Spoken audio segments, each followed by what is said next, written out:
네, 미국이 독일에 주둔 중인 미군 3분의 1을 줄이겠다고 공식 발표했습니다. 네, 방위비 이견이 좁혀지지 않자 결국 감축 카드를 꺼내든 건데요. 주한미군에도 영향을 미칠지 주목됩니다. 관련 소식 워싱턴 연결 알아보겠습니다. 이경희 특파원.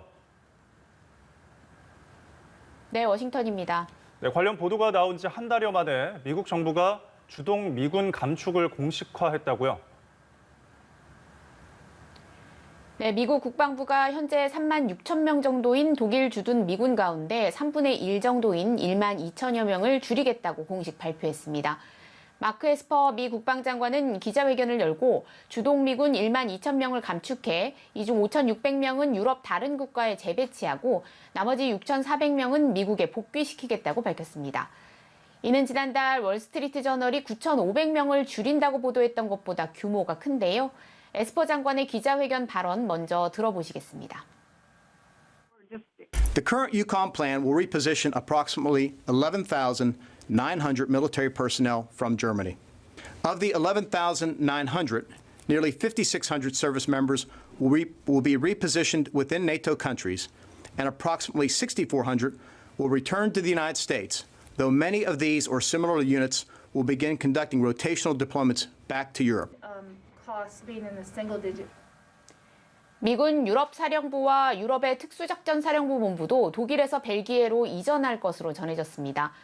도널드 트럼프 대통령이 독일의 국방비 지출이 적다고 불만을 표출하며 감축 입장을 밝힌 이후 관련 절차에 본격 착수한 건데요. 다만 미국 내에서도 반대 목소리가 많아서 의회에서 승인을 받을 수 있을지가 불투명하고 트럼프 대통령이 11월 재선에 실패할 경우엔 이행을 담보하기 어렵다는 관측이 나옵니다. 네, 그런데 트럼프 대통령이 돈을 안 내서 감축한 것이라면서 돈을 더 내면 재고해 볼 수 있다. 이런 입장을 밝혔다고요? 그렇습니다. 트럼프 대통령은 독일이 방위비를 제대로 내지 않고 있는 것이 미군 감축 결정의 직접적인 이유라고 밝혔습니다. 돈을 안 내는데 왜 계속 남겨둬야 하느냐면서 호구가 되지 않겠다는 표현도 다시 썼습니다. 들어보시겠습니다. So why should we leave them if we don't want to be the suckers anymore?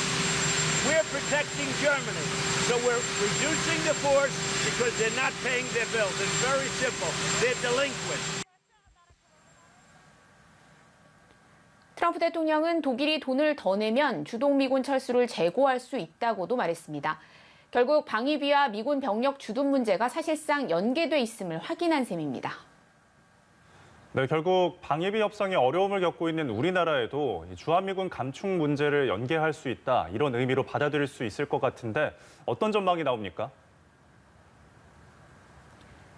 네, 주동 미군 감축 결정 배경에 독일의 군사비 지출이 작용했다는 점에서 일각에선 미국이 한국에도 주한미군 감축 카드를 꺼낼 수 있다는 관측이 나옵니다. 대선 국면에서 고전하고 있는 트럼프 대통령이 독일을 첫 타깃으로 삼아 본격적인 방위비 압박에 나섰다는 점에서 대선까지 남은 석 달간 전략적 차원에서 또 다른 타깃으로 한국을 지목할 가능성을 배제할 수 없다는 건데요. 특히 이번 주독 미군 감축 결정이 트럼프 대통령의 지시로 속도를 냈다는 점은 이 같은 가능성에 힘을 더합니다. 앞서 지난 21일 에스퍼 장관은 주한미군 감축설과 관련해 한반도에서 병력을 철수하라는 명령을 내린 적이 없다면서도 주한미군이 배치된 인도 태평양 사령부 역시 다른 지역과 마찬가지로 병력의 최적화를 위한 인력 재배치를 검토할 수 있다고 말해서 여지를 남겼습니다. 지금까지 워싱턴에서 전해드렸습니다.